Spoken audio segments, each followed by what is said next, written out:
सभी भाइयों और बहनों को मेरी ओर से जय मसीह की। स्वागत करता हूं अपने चैनल मसीह की बातें में। तो कैसे हो आप सब लोग? आशा करता हूं कि प्रभु यीशु की दया से आप सब अच्छे होंगे। तो फिर से मैं प्रभु यीशु मसीह के बारे में एक नई वीडियो लेकर आया हूं। वीडियो को ध्यान से और पूरी देखें, कुछ बातें हम मिलकर जानेंगे। तो चलिए वीडियो को स्टार्ट करते हैं।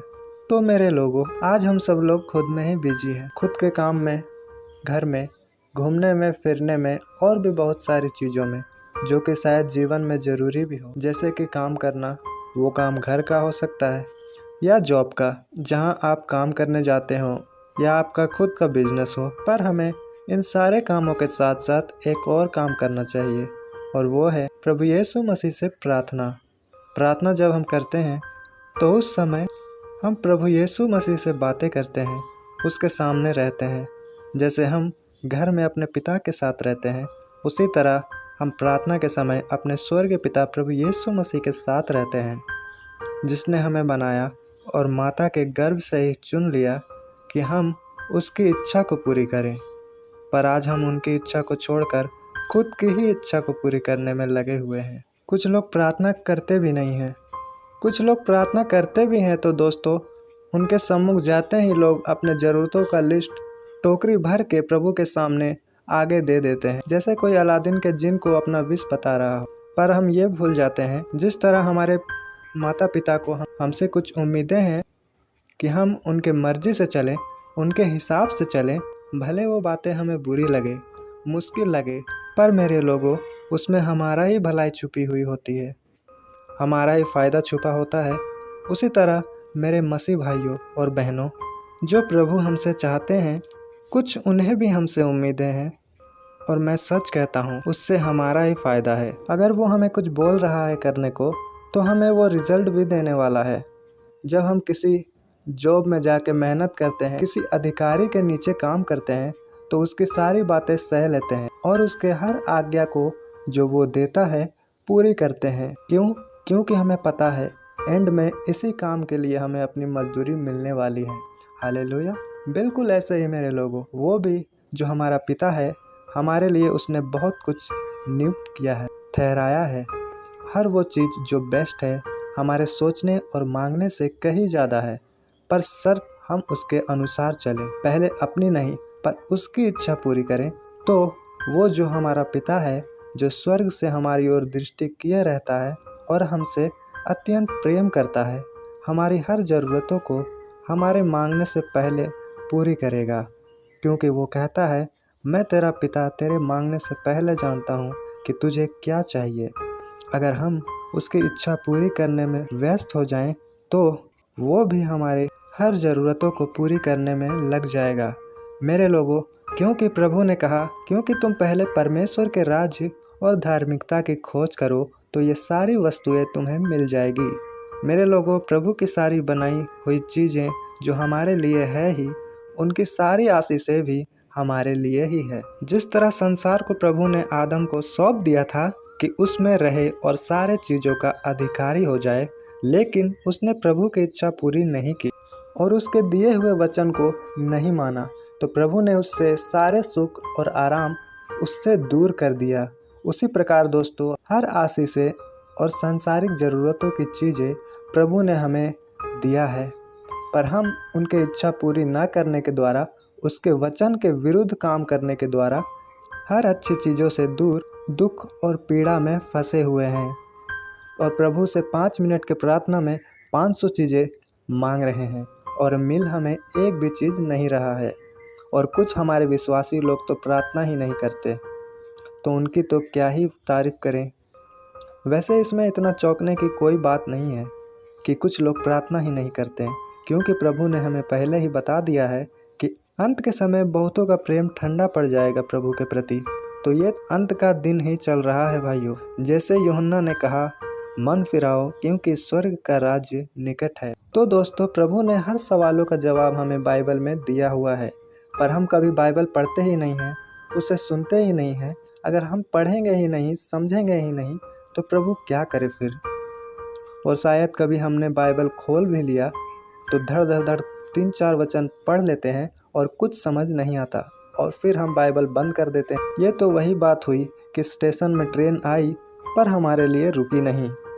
आज दोस्तों मत्ती 7:7 सबको याद है कि उसमें लिखा है, मांगो तो तुम्हें मिलेगा, ढूंढो तो तुम पाओगे, खटखटाओ तो तुम्हारे लिए खोला जाएगा। ये वचन सब मसीही को याद है।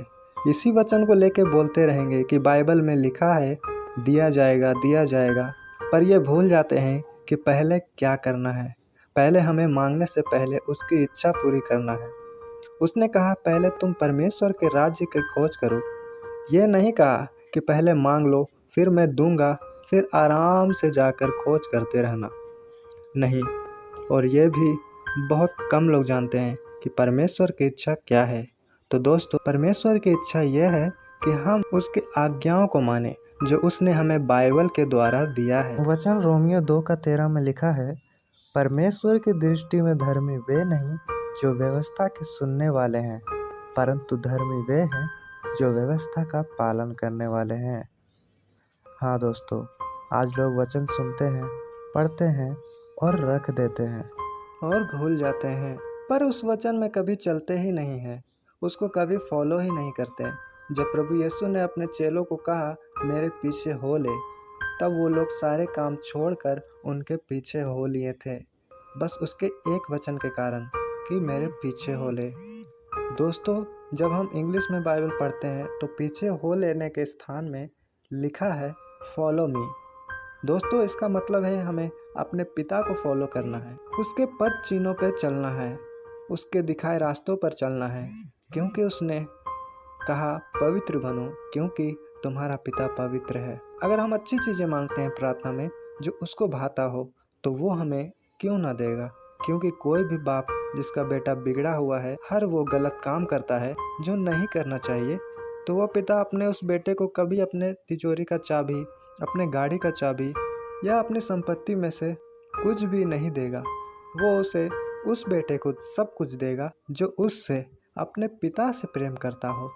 दोस्तों आज पहले परमेश्वर की इच्छा पूरी करने में लग जाएं, तो वो आपकी ज़रूरतों को पूरी करने में लग जाएगा। इस वीडियो के द्वारा प्रभु आपसे और मुझसे ये बातें बोलना चाह रहा है, क्योंकि दोस्तों मेरे वीडियो का टॉपिक कुछ और था, और जब मैं वीडियो बनाने के काम में लगा परमेश्वर के आत्मा ने मुझसे बात की और ये वीडियो मेरे माइंड में डाला। आज दोस्तों हम प्रभु से क्या मांग रहे हैं? बस शारीरिक चीज़ें। अगर आप प्रभु के वो बेटे हों जो अपने पिता से प्रेम करता है, तो मेरे लोगों आपकी दुख और परेशानी और बीमारी कुछ दिनों की है। आपका पिता जो स्वर्ग में है वो सारी बुरी चीज़ों को आपके जीवन से निकाल फेंकेगा। हालेलुया।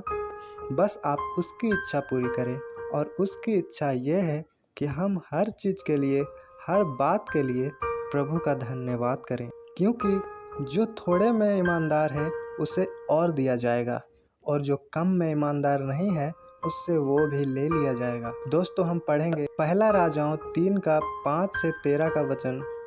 हम शॉर्टकट में जब पढ़ेंगे, आप अपने बाइबल में पढ़ लीजिएगा पूरा। जब राजा सुलेमान प्रार्थना करके सो चुका, तब प्रभु ने स्वयं उससे दर्शन देकर कहा कि तू क्या चाहता है, मांग, मैं तुझे हर चीज़ दूंगा जो तू मांगे। परंतु उस समय सुलेमान ने कोई लालच नहीं किया, न अपनी ज़रूरतों के चीज़ों को मांगा, न ये कि मेरे दुश्मनों को मुझसे हरवा दे। पर यह सीखने वाली बात है कि उसने सिर्फ बुद्धि मांगी, जो कि शायद उसके पास पहले से ही था। वो पूरे देश को चलाने वाला राजा था, पर फिर भी उसने परमेश्वर से कहा कि मुझे बुद्धि दे।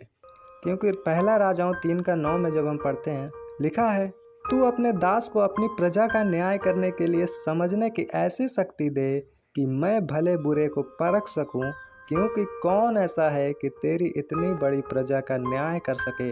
हालेलुया। उसने कहा प्रभु मुझे समझने की शक्ति दे, मैं तेरे ही लोगों का न्याय सही से कर सकूं, किसी का गलत न्याय ना करूं। तब प्रभु उससे बहुत खुश हो जाते हैं कि सुलेमान ने उचित काम के लिए कुछ अच्छा मांगा है, वो चीज़ें मांगी है जिससे वो प्रभु का ही काम कर सके। तो मेरे लोगों प्रभु उससे उसके मांगने के अनुसार तो देते ही है, पर उसको और भी चीज़ें बिना मांगे देते हैं। हम उसे पढ़ेंगे उसी अध्याय के 11वें वचन में। तब परमेश्वर ने उससे कहा इसलिए कि तूने ये वरदान मांगा है, और ना तो दीर्घायु और न धन और न अपने शत्रुओं का नाश मांगा है, परंतु समझने के विवेक का वरदान मांगा है। इसलिए सुन, मैं तेरे वचन के अनुसार करता हूँ। तुझे बुद्धि और विवेक से भरा मन देता हूँ, यहाँ तक कि तेरे समान न तो तुझसे पहले कोई कभी हुआ और न बाद में कोई कभी होगा। फिर जो तूने नहीं मांगा, अर्थात धन और महिमा, वह भी मैं तुझे यहाँ तक देता हूँ कि तेरे जीवन भर कोई राजा तेरे तुल्य न होगा।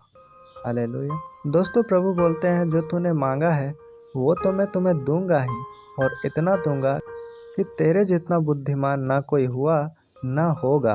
और वो भी दूंगा जो तूने नहीं मांगा, पैसा, राज्य, इज्जत, नाम, और इतना दूंगा कि तेरे जैसा ना किसी के पास पहले था ना आगे होगा। जैसा कि मैंने आप लोगों को पहले बताया दोस्तों कि अगर हम प्रभु की इच्छा पूरी करेंगे तो वो हमारे हर ज़रूरतों को हमारे मांगने से पहले जानता है और मांगे बिना ही देता है। जैसे सुलेमान ने प्रभु के काम के लिए कुछ मांगा, प्रभु के इच्छा के अनुसार मांगा, पर प्रभु ने उसकी सारी इच्छा और ज़रूरतों को भी पूरा किया।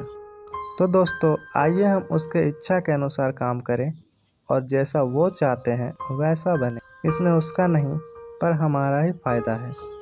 मेरे दोस्तों, उसने कहा सारी वस्तुएं तुम्हें मिल जाएगी जिसके पीछे दुनिया भागती रहती है। आज से वो सारी चीज़ें आपके पीछे पड़ जाएगी।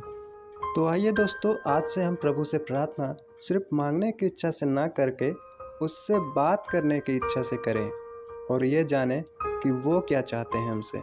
प्रभु ने कहा जो मुझसे प्रेम करता है मेरी आज्ञाओं को मानेगा।